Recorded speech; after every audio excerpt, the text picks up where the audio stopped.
CommanDorks. Hello and welcome to the CommanDorks. I'm Tarren. I'm Beef, and this is going to be our first video with the goal of revisiting and recapping some decks that we've already discussed on this channel. We first started CommanDorks back in July of last year, and since then we've gone through 6 cycles of deck techs and gameplay streams. So, I think it's about time we look back at some of these decks and see how they've performed and how they're currently doing. In this video, we're going to go over the first 5 decks that each of us showcased. Then we'll give a brief refresher on the deck itself, talk about how it did during the gameplay, how it's doing today, and what changes we've made since presenting it.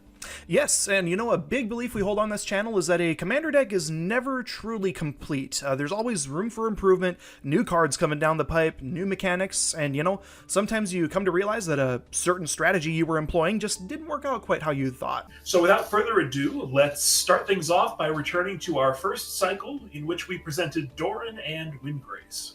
I was talking about my Lord Windgrace deck in cycle 1.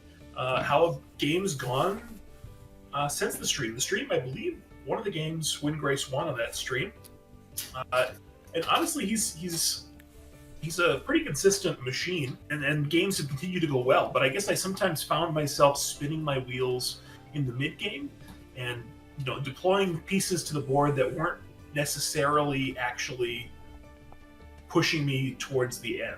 They were lots of value, lots of Sturm and Drang, a lot of noise signifying nothing. Hey, Macbeth. There you go. So I've been trying to kind of streamline that and get some more consistent finishes. So yeah, across the board, I was trying to increase consistency. I was trying to increase creature count, decrease my non-creature permanence in a couple ways if I could.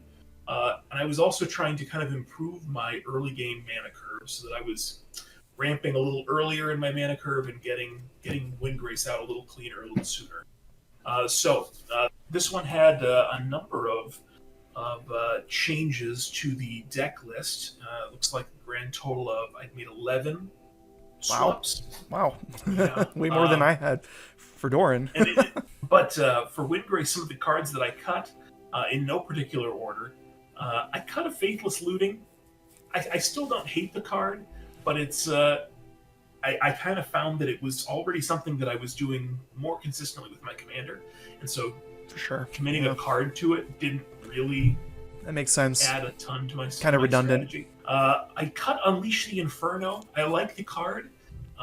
It was just a little mana intensive to cast. It's still kind of on my short list and still one that I'm considering, but I've gotten a little bit more selective on specifically which ones I'm holding on to. I cut Path of Discovery. It's a great card. It's super strong, but it never fit my curve well. Path of Discovery lets you explore when a creature enters the battlefield. Yeah, that 4-drop spot is tough, man. It's really tough, and I've got a lot of creatures in that 3-4 range where I want to be getting them down early, or better yet, I want to have ramped before turn 4 so that I'm dropping Lord Windgrace turn 4. At the minimum. So it's just a tough spot to try and to make that one work. Plus, it was an enchantment, and if I can cut down my non-creature permanents in some ways, that was also a benefit. Yeah, you're already hating artifacts, and sometimes enchantments get wrapped up in that, right? Absolutely. Yeah, and when it's a wide situation, I don't need to see my pieces getting swept up in my removal. Yep. So Path of Discovery got the cut. Ancient Green Warden is it fits the theme pretty well. It lets you play lands from your graveyard, and it doubles your landfall triggers. But it's a 6 CMC creature that doesn't really impact the board state when it comes down. And to really benefit, you need to have landfall already out there, right? You need to have something that has landfall for it to really give you tons of value. So exactly, yeah. It ended up being less useful than it seemed, at least for this specific deck. Landfall triggers are not hard for me to get, especially when I'm doing things with squandered resources and stacking my lands and then bringing them all back. I can get landfall triggers, so that's not a problem. Doubling them up doesn't actually do much for me. So I let that one go. I cut Garruk Wildspeaker. That was the only Planeswalker that I cut, but I just kind of found that the benefit from it was too small The overrun was okay, but again, not big enough to make a huge impact unless I had a really, really wide board. And the untap ability, which I kind of liked because of Lotus Field, just didn't justify the slot anymore. I swapped Amina and Den Wildborn for a copy of Dryad of the Elysian Grove, so just a 3 CMC version that fixes. I cut out Omnath Locus of Rage, because best case scenario was like an early game reanimation, but it often just sat dead in my hand. And I didn't necessarily need the tokens that burn on death. That wasn't as conducive. Again, it's a good card, and I still hope I'll find the right deck for it at some point. But it's an expensive, like 7 cost spell, so it's not something that I can get with a Protein Hulk either, which kind of limits it, considering that I was trying to hone my Protein Hulk package. Took out Gamble, and I specifically cut Gamble to add this is another addition, a Diabolic Intent. So I swapped a Gamble for a guaranteed tutor. Yep. Plus, it's got the sacrifice aspect, which I've tried to kind of. That could be a World Shaper you sack to it or something. Yeah. Exactly. It's an opportunity to get that bonus value out of it. Yep. That makes sense. Burgeoning, another enchantment. The window of relevance in Windgrace, where for burgeoning, is very small. The deck is running 43 lands, so it's not like I'm going to see a lot of lands in that game. But I've also got 3 or 4 creatures that are letting me play an additional land every turn.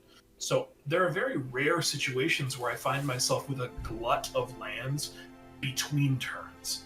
So that it just kind of was a dead card a lot of the time. So I cut that one as well. I felt bad about this one. I cut Steve. Oh no, Steve! I cut him for an Arboreal Grazer, and this is a little bit more speculative, but it'll get into some cards that I'm looking at in the future for this deck, where I think it might be a better fit for the slot. But so I cut Steve, currently testing that one, and then I also cut the Collector Oof that I was running. Collector Oof is great. The deck is trying to punish artifact decks and enchantments. Anybody who's not running non-creature permanents, basically. But I just found that its value to the rest of my game plan wasn't actually high enough, again, to warrant the slot, even with the benefit of being able to try and get it with a Protein Hulk and instant speed kind of sacrifice situation. It just didn't. It didn't matter enough. It's not truly a dedicated stacks deck. It's just trying to get that advantage line when it's against players playing artifacts and enchantments. So yeah, those are the cards I cut. Some of these cards I mentioned that I added, but I'll go through them anyway. We added a Nature's Lore just for some of that early game guaranteed ramp.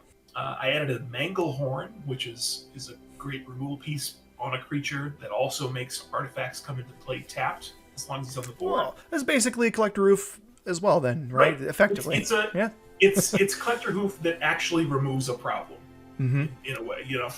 It doesn't keep it tapped going forward, but it slows them down. Still slow, yeah. It's good. Yeah, it's more about pressing that advantage than being a complete jerk.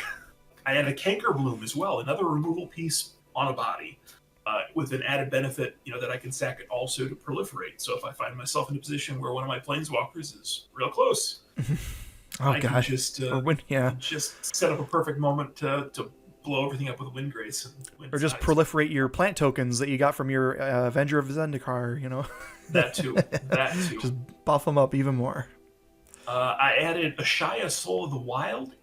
It's pseudo protection in that it's giving my creatures the ability to be a creature. It's going to protect them from a Cyclonic Rift, which is not nothing. They definitely appear. It also, because the creatures become lands, the non-token creatures become lands. That's landfall triggers on ETB for those creatures. And the real rub that I liked was that because it turns them into forests, it allows things like my Orcish Lumberjack or my Squandered Resources to be used to sacrifice my creatures. Ew. And again, just more synergy on being able to just sacrifice my creatures when I need to get the advantage from them. Another really fun piece that I like, that I'm having a lot of fun testing, is Saw in Half is in the deck now. It's great with Protein Hulk, incredible with Protein Hulk. You saw Protein Hulk in half, you immediately get yourself an Eternal Witness and the next one I'll mention, an Activated Sleeper that I also added to the deck. So you get Eternal Witness and Activated Sleeper. Eternal Witness picks up the Saw in Half from your graveyard. The Activated Sleeper comes in as a copy of your Protein Hulk. So now you've got 3 Protein Hulks, and you've got your Saw in Half back in hand. And you're off to the races. Ew. That's really fun stuff. So yeah, Activated Sleeper, if that's not one you're familiar with, is a 3-mana black creature with flash, I believe. And when it enters the battlefield, you can have it enter as a copy of any creature that went to the graveyard this turn. So it enters as the copy of the Protein Hulk that was just killed for it to be tutored up. And it's pretty great. And then the last one I'll mention is Open the Way. Open the Way is 2 green and X, where X can be as many players as there are in the game, so up to 4 potentially. And then you just reveal off the top of your library until you hit your next X lands, and you put those on the battlefield, and you put everything else on the battlefield. But just a good way to get a big ramp turn in. A good way to get my Field of the Dead out early. Before that will be nice. So what's missing? What future cards do I hope to see that'll help the strategy? As I said, I'm kind of working on fleshing out the Protein Hulk package and strategy a little bit. Just finding ways to sacrifice the Hulk as well as World Shaper whenever I need to. A few things that I'd like to run when they come out. One that we've talked about is that new Modern Horizons 3 ramp piece that can be cast for free if you sacrifice a non-token green creature. It's called Flare of Cultivation, otherwise it's 2 green and 1. It lets you search for 2 lands, put one on the battlefield tapped and one into your hand. But it's free if you sacrifice a non-token green creature. Free Cultivate. Free Cultivate, yeah. I mean, it's crazy. It's free real estate. I mean, you just... so that's why currently the Arboreal Grazer is sitting in the deck as well. Oh, God. It's a nice early game piece that I potential turn 1 3 lands in play. Like that's As soon as that was established, I knew I was like, oh, I want to try that. Yeah. Yep. If the stars align, that's it's a spicy opening play. So in addition to the Flare of Cultivation, the other one that I kind of got my eye on is one that's been spoiled from the Bloomburrow set. The anthropomorphized animal set, and that's the bear. Oh, the bear, yeah. Lumra, Bellow of the Woods. That's gonna be crazy. Vigilance, reach, power XX, where X is the number of lands you control. When it enters, you mill 4 cards and then return all lands from your graveyard to the battlefield. I know it's only 2 more than World Shaper, and the ETB is so much more reliable than a Death Trigger. ETB is an immediate return. Crazy. Yeah. It's and crazy. It's 6 CMC, which means that I can sacrifice Protein Hulk and get it. So it's stuff that I'm really excited about. That one. That one's gonna be a lot of fun. I want to get the art. There's 2 different arts for it. One of which is painted by the artist who painted the original Charizard. Oh, that's right. Yeah. I'm like, I kind of want to get that. That's a nice little touch. And that's an easy swap for Ancient Green Warden. It's still 6 CMC, does something similar. Yeah. So yeah, I think I'll have to cut something else for it at this point because I don't have a slot set aside for that card yet. But you'll find something. We'll cross that bridge when we come to it. All right. But yeah, that's kind of the bulk of what I had to say about Protein Hulk. Or just call the deck Protein. That's what this deck is to me now. It's my Protein Hulk vehicle, so I can just cast my Saw. Little Freudian slip there. All right, well, I guess I'll move into Doran the Siege Tower, or the Erd Tree, as I've called this deck. During the stream, I don't think this deck clinched a win, unfortunately, but I think it posed a decent enough threat. I remember Elio saying that he was surprised that this deck kind of started to pop off for a bit there. But I've played a couple games since stream, and one of them I for sure one, with Last March of the Ents being an all-star card, so that one has not been cut. So, changes since the stream. So, some omissions I have made. Leyline of Vitality has been cut. It's okay, but most times, it's a 4-drop. I don't see it being super relevant unless I'm lucky enough to have it in my starting hand. It's just it's a +0/+1 buff to all my creatures. Not that crazy, and has a little bit of life gain attached. So that's been cut. Another one that I got rid of was Behind the Scenes, which, in this deck, still good. Like, giving everything Skulk with most things having very low power is nothing to scoff at. But there have been a couple new cards that I think have outclassed it a little bit, being Delny and weirdly Call of the Ring. It kind of serves that purpose too. And then the last one I've cut was Skeleton Key. Again, good card, but there's better options now in place of it. So the additions that I've thrown in are Bedrock Tortoise, which is that new turtle from the new Ixalan set. And it's funny because it kind of serves the theme of the Walking Mausoleums from Elden Ring, so kind of fits that niche, having that like frickin' citadel or whatever on its back. But what it does is I pulled it up. As long as it's your turn, creatures you control have hexproof. Each creature you control with toughness greater than its power assigns combat damage equal to its toughness. Rather. Thanks, and that's pretty much everything in the deck. So yeah. Backup effect for your commander, which is great. Yes, it's a backup commander effect and gives my creatures protection. So that's just I thought a natural fit in place of something like Leyline of Vitality. Definitely. Call of the Ring, weirdly, I don't know why I kind of overlooked this at the time, because I think when we did our first stream, the Lord of the Rings set just came out, or was about to come out. But Call of the Ring is basically Skulk for one creature. That's the first step anyway, and then it kind of builds upon there, where eventually you get a loot draw effect as well when it attacks. So with creatures that have low power in the deck, that's, I thought, a natural inclusion. Plus, it's kind of a Phyrexian Arena, but a little better. And then another one, a more recent inclusion, is Delny Streetwise Lookout, which is really good because, here, let me just read Delny. Creatures you control with power 2 or less can't be blocked by creatures with power 3 or greater. And if an ability of a creature you control with power 2 or less triggers, that ability triggers an additional time.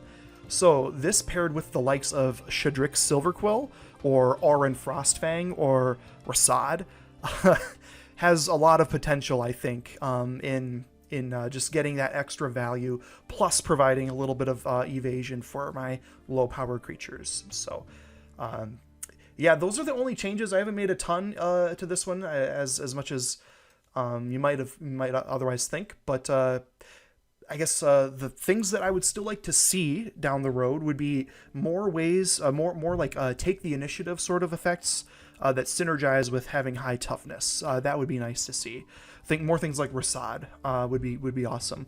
And I've noticed a lot of my ramp in the deck doesn't seem to synergize with the toughness bit. So maybe if there were cards out there that got released that, I don't know, something kind of like Entish Restoration but relies on toughness instead of power would be really cool. But those are kind of the things I have my eye out for. But that's the changes for the Erd tree. So nice. Nice. But yeah, that's cycle 1. That was our first gameplay stream. Moving on to the next, it was Zirilan of the Claw and Neheb Dreadhorde Champion, I believe. The mono red stream, as it were.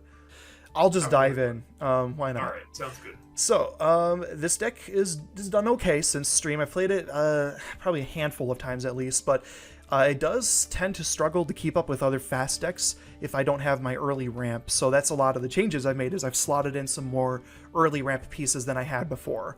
That was, I think, one of the struggles. And, having a 5-cost commander that relies on tap ability can be a little challenging, as we played a game the other night where it just kept getting removed every time. Granted, I did have a commander's plate in play, so maybe if I had held onto the commander's plate, it would have stuck around, but I don't know. It might have. I think the fact that it was on the board and everyone was like, as soon as that's equipped, I'm exactly. And I had such a crazy... I had a crazy turn 1, I got a Soul Ring into an Arcane Signet, I should have probably waited on the Commander's Plate and been more sneaky about that. But that's a piloting issue, not a deck issue. Yep. So, Lessons but yeah. to learn. Yes, exactly. Yep. So, changes I've made. So, I'll just go through the list of omissions here quick. So, Endless Sands was the land, just really too slow to matter in the long run.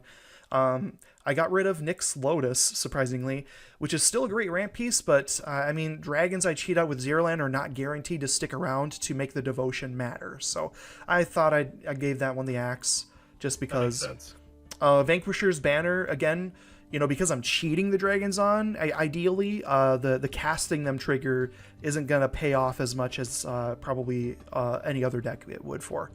I got rid of Moonveil Dragon, so, while pumping up my dragons is good, most of the time my board isn't really wide enough to justify it. It can get there, but not always, so I gave that one the axe.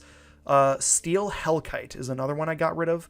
So, having that added flexibility for removal is decent, but, I think I would rather lean on something like Chaos Warp most of the time to accomplish getting rid of those permanents that red has a tough time dealing with. Steel Hellkite, that's classic Magic for me. That's an old to one. Play Yeah. Magic in college. Yep. With Steel Hellkite. And the fact that you have to connect with it in order to activate its ability is another drawback. I wish it were just on attack. Then it'd be a lot more tempting to keep in. But Elixir of Immortality is just outclassed by Campfire, I think.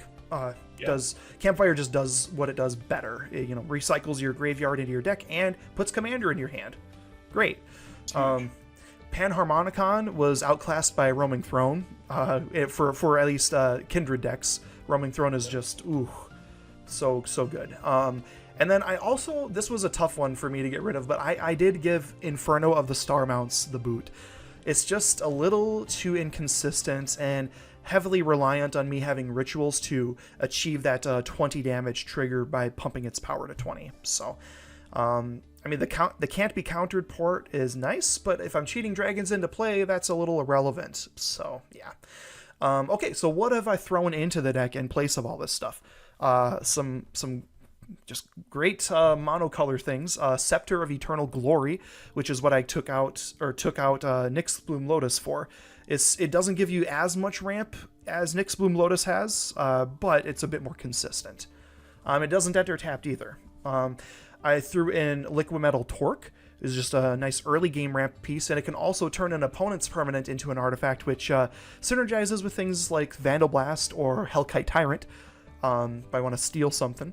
Arcane Signet, another just good early ramp piece. Throne of Eldraine, I think you put this in your Neheb as well, if I'm not mistaken, this came out after we, I think, presented these decks, and it is, oh my god, for any monocolor deck, it's crazy good. It's ramp, it's draw, it's everything you want. As I mentioned, Campfire already. Roaming Throne is just strictly better than Panharmonicon because it's not just enters the battlefield, it's any triggered ability. And my dragons have a lot of triggered abilities, if you haven't noticed. But yeah, it's so good. And then for lands, I put in Buried Ruin, which is just as a mono red deck, you're most times going to be relying on artifacts. So having a way to recur something important in that line would be great. So, and then finally, I threw in, so what I cut Inferno of the Star Mounts for was Bonehorde Dracosaur. That new one from Ixalan. It's ramp, it's card advantage, and it's tokens. So it's like, hey, why not, It's not one that I would tutor out with Zirilan in most cases, but it's a great one to draw into, because it's just tons of value over time. Okay, so what is missing? What would I like to see in the future? One thing I've got my eye on is maybe looking at slotting in some life gain, because with the likes of Descent into Avernus and the One Ring, it might burn myself out a little bit there. So that's something I'm having in the back of my mind, but haven't pushed the button on yet. So, but I definitely had to make those calculations with Neheb as well. That's why I did put some of that life gain stuff in there. Mono red problems, am I right? Yeah. Anyway, go. What's changed with Neheb? Yeah. So quite a few changes. I guess obviously the name of the deck, deeper and deeper, way down. how have games gone since the stream? I mean, I think they went pretty well in the stream. They continue to be fast and brutal. For my opponents, usually pretty good for me. So what changes have I made? I've made quite a few changes. As I believe I mentioned in the original deck tech, the deck was originally built as a Phenax tribal deck, and I had 20 Phenaxes in the deck. And by the time we did the actual showcase, I had already cut that number down to 5 Phenaxes. And in the meantime, I have now since cut the rest of the Phenaxes. Oh no! So it's lost a nugget of what it was originally intended to be, but it does more of what Neheb really wants to do. But so the cards that I cut the Phenaxes. I cut some other underperformers that either didn't necessarily fit the overall strategy or required too many hoops for me to activate. Effectively, at this point now, my victory line is shorter, a little more focused, and I've leveled up from what I previously considered a mid deck is now more of a high-powered deck. Not CEDH by any stretch of the imagination, but it is, at least as far as kind of our online meta, it qualifies more as a high-powered deck. It consistently smashes face. Like it does what it's supposed to do. Which also inevitably, just because most of us play more mid-power decks, means that I haven't played it as much. But when I chose to kind of make the changes that I made, I kind of knew that I was going to be taking it up a level and being a little more serious, since it was already pretty darn serious beforehand. And now we're just a little more intentional about that. So I cut my 5 Phenaxes that were still in here. They're gone but not forgotten. Someday they will rise from the ashes. Another one that I cut a Combustible Gearhulk. It's not a bad card. It wasn't quite right for this deck. It was never a very difficult decision for my opponents, I felt. I usually cut stuff like that where it's like they can decide to not give you the card draw. Exactly. It's like when I want the card draw, then they take the damage. When I want them to take the damage, of course they're going to give me the card draw. It's just a little too wishy-washy. Cut that one. Another 6-drop. I cut the Revolutionist. I didn't hate it. It had the Madness ability, so I could cast it for less. I could get an instant or sorcery back from my graveyard. But it was just a little too much for too little benefit. It wasn't necessarily relevant enough. I cut a Wheel of Fate, which was the foretellable wheel. And along with that, I cut Dreadhorde Arcanist. Suspend. Suspend. Excuse me. Thank you. Yep. Dreadhorde Arcanist was basically my plan for using the Wheel of Fate that I discarded earlier. So it just kind of roundabout towards getting me some card advantage and not as straightforward as I wanted it to be.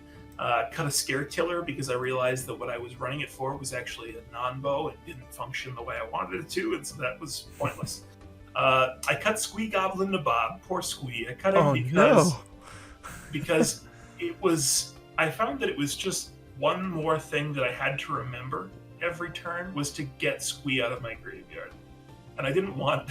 I didn't want to be like constantly focused on like, oh, what did I discard last turn? Oh, I have to get Squee out from underneath these 7 cards and put him back in my hand. Like it was just adding extra tasks and triggers that I didn't really need or have the patience to deal with. I cut Gaia Reach Sanitarium specifically because I rarely activated it and I didn't want to be giving cards to my opponents anymore. I cut Slicer Hired Muscle because even though it's a really strong card and really good, it wasn't really what I was trying to do in the deck. It just kind of didn't fit as well as I maybe needed it to. And it'll find a home somewhere eventually, I have no doubt about that. Surly Badger Sword. This one's probably the most controversial choice, at least in my own head. I cut Surly Badger Sword. It synergizes really well. But we tie back into what I was saying about Squee in that I find that it slows me down. It slows down my whole turn because now I'm tracking the triggers of every single card that I discard without adding enough value to justify all the extra attention and work that I'm having to do, and it's not like I'm guaranteed to get it. So it's like some games I've got this piece that like it gets me some value, but it also just creates a whole bunch of extra like checking of, oh, what was this one? Which category is it? What do I get for that? And it just got more annoying than anything. So I cut Surly Badgersaur. We'll see. It's on the maybe list. I cut Felt into the third path because I found that it was rarely relevant enough to warrant the slot. I wasn't really reanimating things very often. The only thing, the main creature I care about is Neheb, and Neheb doesn't need Felden around that bad. I took out Increasing Vengeance because it was just not doing enough for me that I needed to be copying spells. I cut Burning Inquiry because while I liked the disruption, because that says everybody draws 3 and then discards 3 at random, it wasn't really card advantage. It wasn't really control. It was just kind of chaos, and that was wasn't worth the slot. And I also cut on Ash Barrens. I think my land count went down by 1, which is among some people I'm known as I like to run slim on some decks with lands if they can manage it. Not to, even though I just did Windgrace running 43 lands, but some of my decks do run a little bit slimmer on the lands. But I found that some of the pieces that I was now running enabled me to not need the lands quite as much. So nice. Anyway, some other additions. I did throw Reverberate in. I think I slipped that in place of the Increasing Vengeance, specifically just because then I could at least have the flexibility of using it as anti-counter spell magic. Oh yeah, yep. Getting that's good. Just in that moment. I had an Aggravated Assault because they reprinted that, and I got a really gorgeous foil for pretty cheap. And that's a great... Oh, and the mana you're getting from it. Oh, that's like pseudo infinite combat. Like, well, I mean, Aggravated Assault, it requires 5 mana, but yes, as long as you're discarding 5. Yes, yeah. As long as you're discarding 5, you can go infinite. But if I couldn't guarantee that, I decided I'd also include my copy of Feast and Famine, Sword of Feast and Famine. So then I've got a definite guaranteed lock on the combo with those if I need to. But this is what I mean by I tightened up the lines so that it was like I was more likely to draw pieces that were going to truly accelerate me towards finish and not get stuck in the weeds dirtling with birds or, pieces that weren't actually taking me there. We added a Scrap Mastery. Just as a recursion piece. We've been upping the artifact count for a while. We've got so many pieces that are super relevant to everything we're doing in terms of win conditions and card draw, that being able to get artifacts back from my graveyard late game after maybe I've discarded a lot of pieces or after maybe somebody board wipes my important pieces, getting them all back is pretty powerful to have an option like that.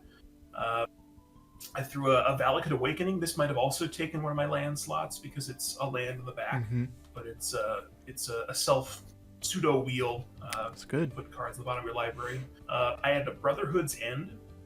It has 2 options. You can either do 3 damage to each creature and Planeswalker, or you can destroy all artifacts of mana value 3 or less. So this is just kind of a flexible piece of removal. I like it because, as you mentioned, one of the cards that I like in a red deck is Descent into Avernus. So I wanted to kind of up some of the pieces that I had that were going to let me remove all my opponent's treasures so that they only take the pain, they don't get the benefit. But I'm casting, so I can sack all my artifacts and spend the mana, but I can at least punish them maybe on turn 3 or 4 after it comes out, and when they expect to get a whole bunch of mana, and instead they just take a whole bunch of pain and no payoff. Into the Fire is kind of similar. It's a small, wide burn spell. I think it's like 2 damage to each creature, or you can put X cards from your hand at the bottom of your library and replace them +1. So just kind of a self-wheel piece as well. So it hits Planeswalkers and battles too, which can be relevant. Thank you. But yeah, can be relevant, absolutely. Yep. I I added an Arcane Signet, which probably should have been in there earlier and just wasn't. So we did the same thing with our red decks. Like That's great. the Arcane Signet should have been there. Good early game ramp piece that's consistent. Yeah. So that's, I don't know how we both missed it, but great minds miss alike apparently. Yeah.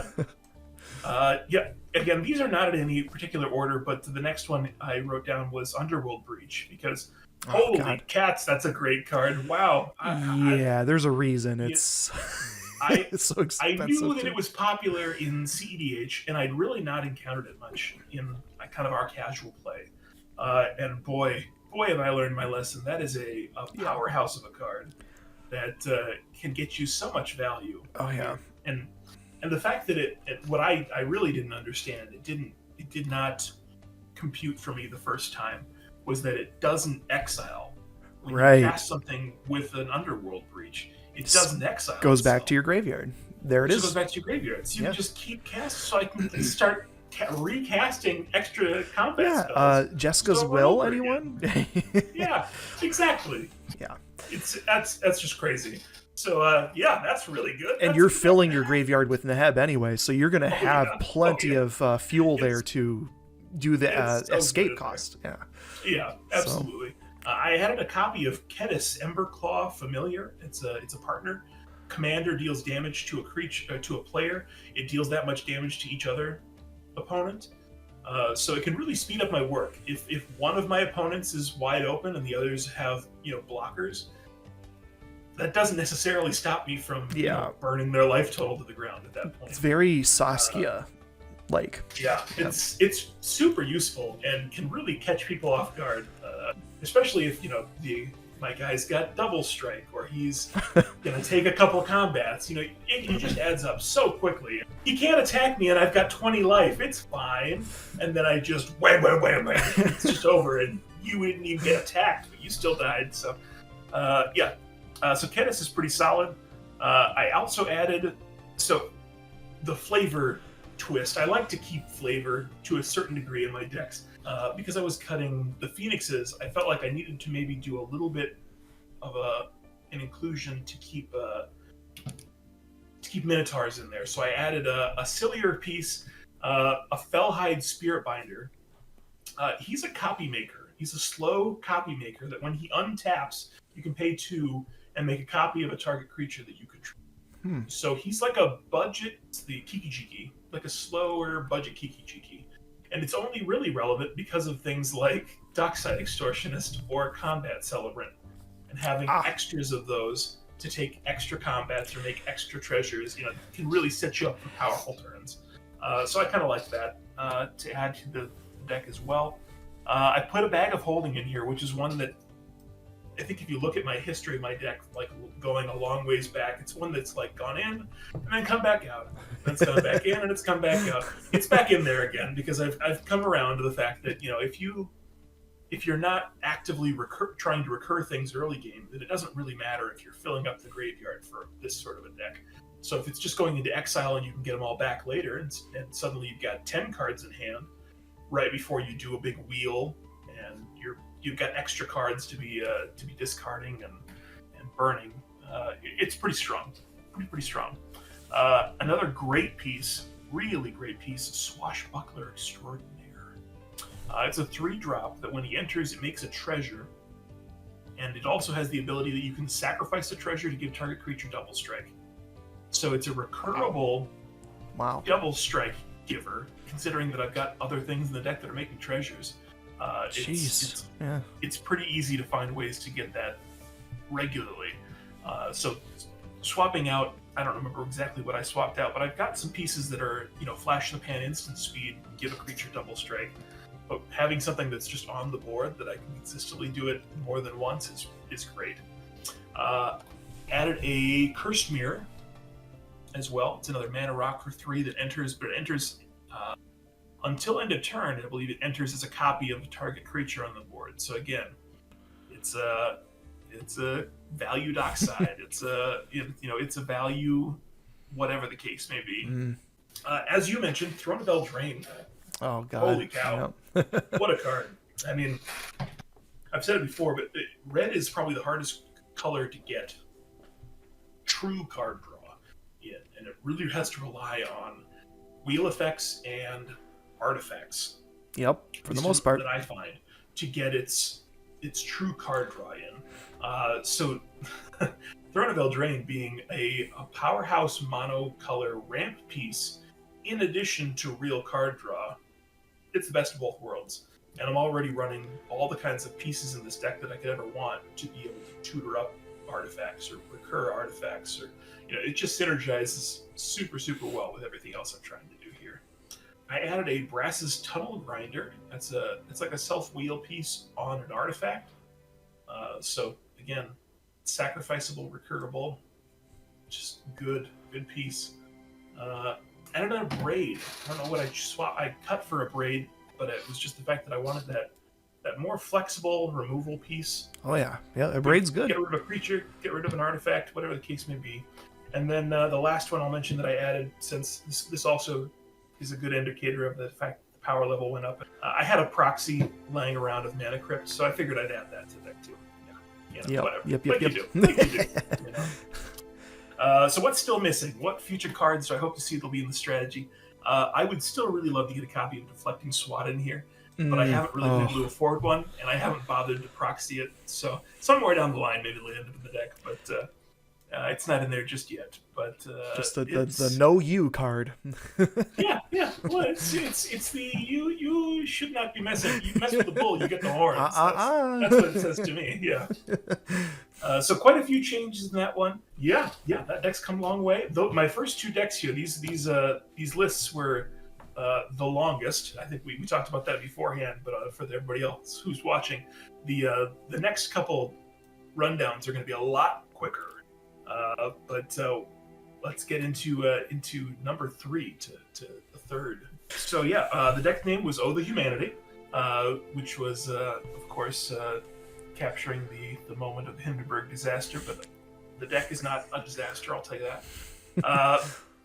To be honest, this deck I haven't played as much since we streamed. I just haven't been playing it as much, but the games I've played have gone well. It's the only changes that I've made to it, I've only swapped one card in the entire deck, and it wasn't because it was underperforming or because I really, really wanted to add something else. It was simply because the card that I cut, I needed it for a different deck more. So I did cut a copy of Winds of Abandon. It's a great card. Great piece of one-sided board wipe removal, but I kind of figured the rest of the deck is really built around one-sided removal, so I don't need this specific exile effect as much when all of my other board wipe situations, I'm trying to set up those scenarios where it's one-sided anyway. So I didn't feel too bad about cutting that one. And the replacement piece that I added was a copy of Harsh Mercy, which is not the best board wipe, but it's kind of a flavorful piece for a Kindred deck. It says each player chooses a creature type, destroy all creatures that aren't of a type chosen this way. So if you're playing a Kindred deck, if it was Tovolar against me again, then it's not going to be the best showing because you're going to save all of your werewolves. But if you're playing against somebody who's just got a hodgepodge mishmash of all the good stuff, then you could really hurt somebody. So I kind of like that. It's more of a punishing people for not playing a more thematic deck. That's all right. So what's still missing? There are definitely some humans in the deck that aren't showstoppers, that don't really greatly improve my strategy. And I know that there are other humans out there that I could pick up that would probably improve it generally. But I just like to kind of keep an eye out for new printings, new deals. But how about Tovolar? All right, yeah. So Tovolar, Dire Overlord, the deck being called Self-Aware Wolves. So I think this was the stream where I got my first win. Woo! That was fun. And it has done pretty well since the stream. I've played it a handful of times. But there, despite all that, there have been changes. So things I've gotten rid of. I think it was over either, I can't remember if it was Thanksgiving or Christmas, but I did a 1v1 game with my brother, and I had Tovolar out. He was transformed, and I had Sword of Feast and Famine equipped to him, and then I realized, oh shit, I can't target him with his own ability because he has pro green with the Sword Feast and Famine equipped. So that has gone out of the deck. The one time it screws you over, you're like, oh nope, that's not happening again. So that's gone. But there is something that achieves a similar effect that I've replaced it with. I also got rid of Return of the Wild Speaker, which, I mean, great card, but in this deck, unless my werewolves are transformed, it's practically a dead card. So, and if I'm struggling to get them to their flip side, it's, yeah, so that's gotten the boot too. I also got rid of Whisper Silk Cloak. I already run a decent amount of protection pieces here, and the evasion is not completely necessary since I'm already, giving stuff trample quite a bit. So I just don't think, and it's, it's a 3-drop and then 2 to equip. It's just, I think, a little mana intensive. So that's gotten the boot. And I also got rid of Creeping Renaissance, which, while the flashback on that is nice, it's somewhat overkill as when wanting to, when I want to recur creatures, I usually, just need 2 or 3 key ones from my graveyard at most. So I've slotted that in my Indominus Rex deck instead, which I will plan to showcase at some point. But so things I've thrown in the deck instead, Nature's Will. This is what replaced Sword of Feast and Famine because it achieves the same effect and doesn't require an equip cost, and also taps down the defending opponent's lands if I connect. So yeah, really good piece. Goes infinite with Aggravated Assault as well. So I threw in Spectacular Showdown, took a little bit of inspiration from Neheb, so some of the cards in there. But yeah, that's just a good way to make Tovolar a bigger threat and get double card draw from the double strike, because anytime he hits an opponent, I'm going to draw. So, and if overloaded, it's just a good way to give me an opening on my next turn, and everyone's going to have to swing with the creatures currently out there. I threw in On the Trail. I'm not 100% sure about this one. Might be a trap, but it's a little bit thematic because, werewolves, they're hunting down, following a scent, hunting down their prey. But the other reason it's in there is I'm fairly reliably drawing, multiple cards on a turn. So if I just have a bunch of lands in my hand I need to get rid of, just that second card draw, being able to drop a land as well is, I like the idea of that. I don't know quite about how good that's going to execute. And then another thing I've thrown in there is a battle, of all things, Invasion of Chandalar, which is provides a similar recursion effect to Creeping Renaissance, but it also provides the flip side, which is another cheat-in effect, which, hopefully will help Tovolar with his transform, getting another werewolf out there sneakily. But yeah, so those are the bulk of the changes. And so what's still missing here? So as I kind of said in the deck tech video, and I don't want to beat a dead horse, but if Tovolar in the mix, even with him in the mix, I think the Werewolf Kindred could use a few more pieces to help it really shine in the Commander format specifically. But we'll see. And maybe they'll revisit Innistrad yet again, or better yet, better yet, have werewolves in a new plane, right? Like, why not? Fingers crossed for Bloomburrow. I don't know, probably not. We just gotta wait for the Twilight Secret Lair crossover, and we'll get Jacob, we'll get an Edward, we'll get hey, I'm game for it. Jacob the shirtless. Yeah, geez, no. God. But just think about how good that sparkly vampire art is gonna be. Ooh. Everyone's going to be after those foils. Okay. Yeah. Moving on. Okay, so Cycle 4 was where I showcased Phenax, my mill deck, and then Beef showcased Codie lands. I'll dive into Phenax here. So the deck's name was Nothing But Mill. And this one has actually gotten a name change, believe it or not. What did Mine did too. Slightly. I changed it to Radioactive Butt Mill instead with the new Fallout set. Sure. Yeah, so I'll get into that a little bit. So during stream, this deck didn't end up winning, but it definitely gave my opponents a scare when I pulled off the kicked Maddening Cacophony, milling half my opponent's libraries. And Soulless Jailer made an appearance, giving Codie a tough time. I was on a pretty good path to victory with Intruder Alarm out there, but Beef pulled off that Codie land win with the gates, so couldn't do much about that. Yep. But yeah, so what changes have I made to this since? So initially, like when I originally was typing up the script for this video, I didn't have any changes, but then some of the Fallout cards were getting spoiled, and I was like, oh my god, there's so much here for Mill. So I made a lot of changes. So things I've taken out. So I took out Command Beacon. You know, it's a nice little recursion piece, but Phenax already has built-in protection with the Indestructible, so I think I don't need to be as worried about him going away that often. So that I replaced it with a different land. I got rid of Leathered Sentinels. Silent Arbiter is gone. Toxic Deluge. Jace's Phantasm. Endbringer is gone because it's already a little bit tough to cast that reliably with the colorless mana, and the abilities require colorless mana specifically, so that's gone. Cryptic Command, Spell Crumple, Hinder, and Tunnel Vision, that 3-card like little combo, I just gave that the axe. It was a tough one. I didn't want to do it, but it's pretty specific. So the additions.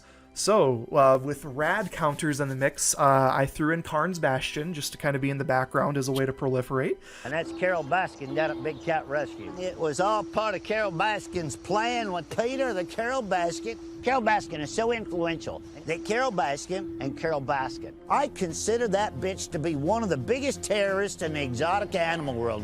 That bitch Karn's Bastion, I tell you. That bitch Carol Baskin. So a card that I put in is called Nuclear Fallout, which might be one of my favorite cards that they've spoiled for this set. It pretty easily replaced Toxic Deluge because it's X and 2 black. Each creature gets twice -X/-X until end of turn, and each player gets X rad counters. And if you don't know what rad counters are yet, if you haven't looked at the spoilers, at the beginning of each person's pre-combat main phase, if they have any rad counters, they mill cards equal to the rad counters and then lose a life and a rad counter for each non-land card milled. So as long as they keep getting unlucky and hitting lands, those rad counters are going to stick around. So slight downside of this card in particular is that it does give me rad counters, but that's okay. You know, my opponents are going to be suffering way more from the mill than I am. So another card that really caught my eye and that I threw in was Struggle for Project Purity. So Struggle for Project Purity is that 4-drop enchantment where when it enters you can choose one of 2 options. One is Brotherhood, where at the beginning of your upkeep each opponent draws a card, and then you draw a card for each card drawn this way. And then Enclave, which is probably the option I'll be choosing for this deck, is whenever a player attacks you with one or more creatures, that player gets twice that many rad counters. Really punishing for anyone that wants to swing out at me. Yeah. So that one is in the deck. I do have Vexing Radgall, which is kind of a thrumming bird, but rad counters instead. And if it hits somebody that already has rad counters, it proliferates. So, nice. Bloatfly Swarm is a nice little just deterrent from attacking me, where if it's dealt damage, you remove that many +1/+1 counters. It comes in with 5, so it's only ever going to be up to 5. Unless it gets, proliferated higher, but it's going to give a player that many rad counters from when it takes damage. So, Mirelurk Queen is in the deck. This one is potentially, the ceiling seems really high. So, I mean, it's a 5-drop, 4/4 with Vigilance. When it ETBs, target player gets 2 rad counters.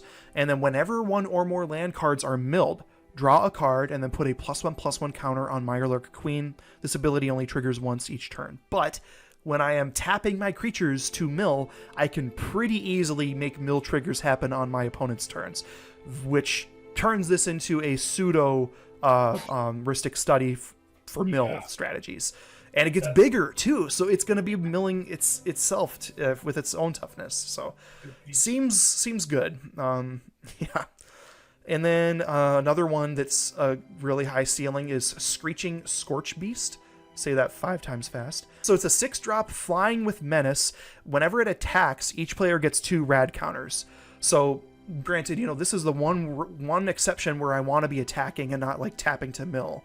But yeah, and then whenever one or more non-land cards are milled, you may create that many 2/2 black zombie mutant creature tokens. Do this only once each turn. Well, again, I reiterate the same thing from the previous card. I can be milling on my opponent's turns pretty reliably and getting all these zombie tokens that will do that as well on my following turn. So it seems like something that could get really out of hand if it sticks around. I also found a spot for Staff of Completion because it has that proliferate option on it, but it can also just be a mana rock or a draw card. Granted, at the price of quite a bit of life over time, but pretty good. And then I found a spot for an Offer You Can't Refuse. I think one of those other counter spells I got rid of, I threw this in place just because it's just way more efficient. And then I had this card initially, I took it out, and then I put it back in. Sting Glinting Dagger, which is something similar to like what Endbringer was doing, where that card untapped itself at the beginning of each opponent's upkeep or turn. But this does the same when it's equipped to a creature. So I can just equip it to the likes of, I don't know, Cherix, and just keep every time I mill that 17, and it keeps untapping on each opponent's turn. So yikes. Yeah, seems good. Has potential at least. So anyway, what's missing? I mean, not a lot. I've got plenty of degenerate mill things going on in the deck. Granted, the Fallout cards as of the recording of this video have not come out yet, so I've yet to actually test this out, but I like what I'm seeing so far. So, Codie will be quick. The big change, you changed the name of your deck. I also changed Codie just a little bit. I was calling Codie Clang, because Clang stood for Codie lands a new gig. But I decided that I wanted it to be Clanging Gates instead of just Clang Gates. It's Clanging Gates. So it's Codie lands a new gig instead. Nix Golos.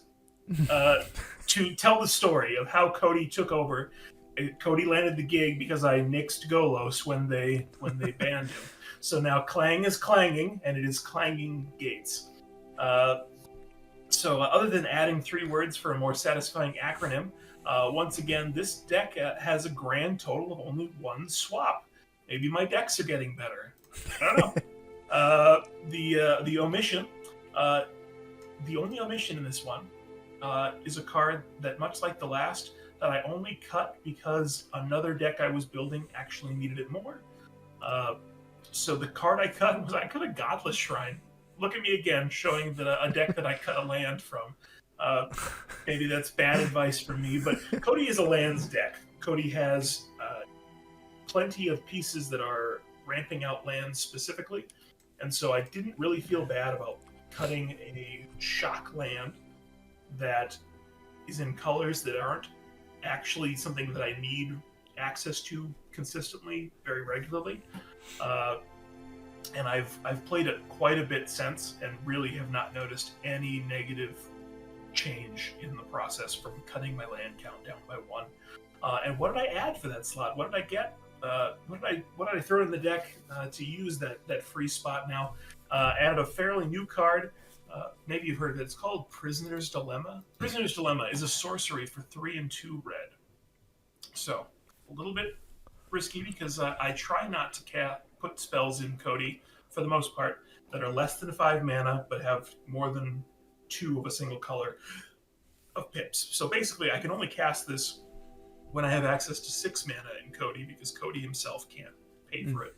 But it's worth it. It's a great spell, and it fits my sub strategy of winning with Codie, which it can win by burning out my opponents. It has done it before. It will do it again. This helps with that. Prisoner's Dilemma, great political piece. Each opponent secretly chooses Silence or Snitch. Then the choices are revealed. If each opponent chose Silence, Prisoner's Dilemma deals 4 damage to each of them. If each opponent chose Snitch, Prisoner's Dilemma deals 8 damage to each of them. Otherwise, Prisoner's Dilemma deals 12 damage to each opponent who shows silence. Oh my god, I need to put this... Oh god, anyway. So if one person chooses a snitch, then they can really screw over the other two. Oh god. It's just very funny, and it's great knowing when you cast it that it's not even something you don't have to interact. You don't have to vote. You just let them deal with the mess that you've made. And it's got flashback for 7, so it's just a fun fun burn spell card. Can be a great one to like hit a copy on with Codie as well, to just make them go through this prison level more than once. Oh yeah, super fun. Man, I need to put this in my my burn deck, the Obosh companion. Oh god. Yeah. This looks so good. I didn't know about this card. It's very cool. It's from the Murders at Karlov Manor commander deck, and so I picked up a copy because boy, what a fun card! I mean, Prisoner's Dilemma has been a like a political thought experiment kind of thing, talked about, at least on the internet in my life, for quite a long time. It's been around for a long time. So to see it on a Magic card is really, really fun to get to see it play out in real time, with your friends and opponents. So that's the one card that I added to Codie that was really the only change. What's missing? Any future cards else that I'm hoping to see that help the strategy? What I wrote down, Codie is a perfect special boy. And while I'm always open to new toys for him, I enjoy how it's currently built enough that I'm not inclined to make any radical changes at the moment. So Codie is not. He doesn't need to change. He is perfect, and I love him just the way he is. So yeah, that's the only swap that I've made in Codie. But we can jump on to the 5th one. This was the Treasure Showdown. Oh god. Yep. Yeah, go ahead with Negan. Yeah. So 5th deck, this was my showcase for Negan, Tough but Fair. What changes have I made to the deck since then? Not many. This deck, I have been working on it and playing it for quite a while, and it honed it a lot by the time we showcased it on the channel. So it really didn't have any problems that I think it needed to solve. But I did make some swaps recently that I think are both fun and synergize pretty well. So the 3 cards that I cut, I can tell you what I cut for each. So that's also relevant. I cut the Phyrexian Arena. It's interesting because I had added that shortly before we did the showcase, and it performed well in the showcase video, or in the gameplay video.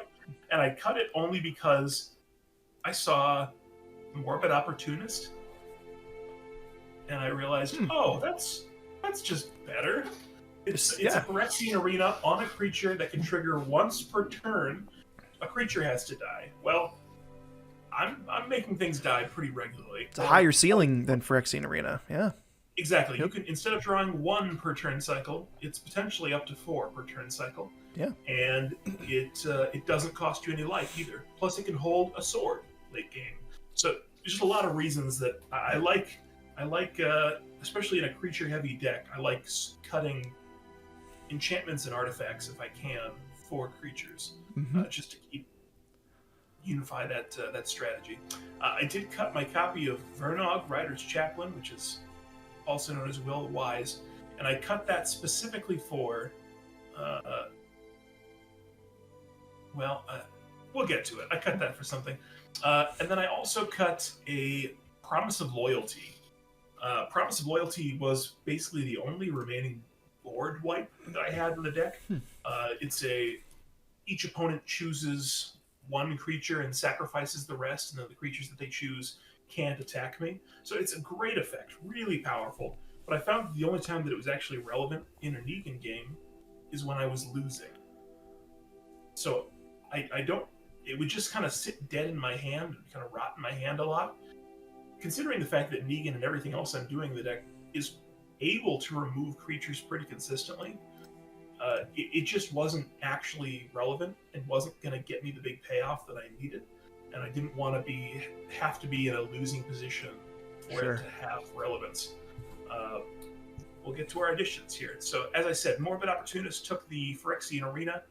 I added a Ruthless Technomancer in the place of yes. the which It's so good. has done some work recently. Very strong. Very, very strong. ETBs, you sack the creature, you make treasures equal to the creature's power. And that's where our final edition comes in. I picked up the Evil Dead Secret Lair. So I got the sick Ash as a Pure Steel Paladin and added that to the deck, and I thought, I should really also add the Shovel of Decapitation that came with that, which is a reskin of Colossus Hammer. And it synergizes really. If I've got, for example, the Reaver Cleaver on something, and then I get the Shovel of which happened last game. Which happened last game. You saw it. You got to see this idea in action. All of a sudden, now I'm making 10 extra treasures than you were expecting me to make. And we're off to the races. So that fit really, really well. What's missing?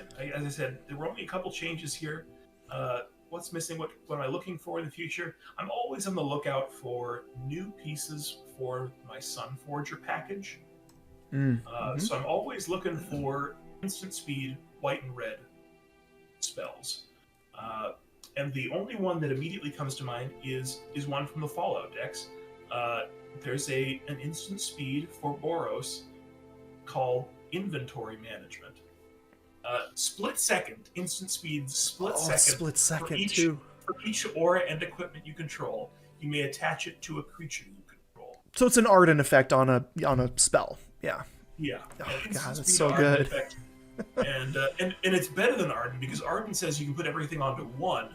Inventory Management just says you can attach it to a creature. So you could just suit up everything with its own equipment and have the whole board well equipped for something powerful. The fact that it's split second responded to. So yeah, that's one that I'd like to find a slot in here for. But other than that, there's not a lot currently on my radar. So. All right. Well, that leaves Korvold for last. So yeah, Korvold's Dreadhorde, the short and condensed version of the deck name I conjured up. So how have games gone? Korvold continues to be a menace as expected. Kind of playing around with an alternate version of the deck where it incorporates more land-based synergies because it seems a shame to not be running the likes of Squandered Resources in a Korvold deck. So, yeah, I'm experimenting and seeing what throwing stuff on the wall and seeing what sticks for that. You're speaking my language. Squandered Resources is one of my favorite cards I've ever played. So good. Oh man, but anyway, but this version of the deck, what the changes I've made so far, not a ton, just a few. So I took out Witch's Oven, which, it's still a decent sack outlet, but I really wanted to prioritize one that's repeatable, not one that's just only usable once per turn cycle. I also got rid of Gala Greeters, which it's okay, but it's a little, the tapped treasure bugs me. It's too slow for my taste. But the other options are nice with the life gain and whatnot. Another one that was tough for me to get rid of, but I did, was Binding the Old Gods. I really like that card, but I found something that I think accomplishes something pretty similar and does it better. So the additions I've thrown in, Carrion Feeder. Just another 1-drop repeatable sack outlet that gets bigger the more creatures it sacrifices and synergizes very well with Ruthless Technomancer because it gets really big and you can drop that guy in and you get a ton of treasures in addition. So another one I threw in was Crime Novelist, the one that crazy uncommon from the Murders at Karlov Manor. Just basically a second Goldspan Dragon because it's doubling up your treasure mana. Granted, one of it has to be red, but still. And it's another card that's crazy with Ruthless Technomancer because it buffs itself up every time you're sacking an artifact. So, And then last but not least, Bottle Cap Blast. So it is a 4 and 1 red instant, has Improvise, so your artifacts, every artifact you tap is going to help pay for a colorless, and it deals 5 damage to any target. If excess damage was dealt to a permanent this way, create that many tapped treasure tokens. Well, this is kind of accomplishing what Binding the Old Gods did, because that was a removal and ramp the next turn from the saga. This does both all at once. It can remove, like a planeswalker or creature, and it could, maybe I could just use it on one of my opponent's mana dorks, just deal 1 damage and then get 4 treasures for potentially all for 1 mana. So, seems pretty good. And that's without any token doublers in play too. So, this I think has a Ritual fairly and removal. Yes, yeah, exactly. That's really what it is at the end of the day. So, but yeah, those are the only few changes I've made to the deck. Otherwise, I kind of like where it's sitting at, still experimenting with that other version that I might toy around with just on Moxfield. But yeah, has everything it needs to be dangerous. And treasures, I don't think are going away anytime soon. They're here to stay. So, you know what, might as well just, if you can't beat them, join them. Be the degenerate treasure deck. The meta is always evolving, so being able to, keep your deck adapting is relevant and useful, and it keeps the decks and games a little more fresh, a little more fun. So, yeah. Yep. You don't want to see where these decks go.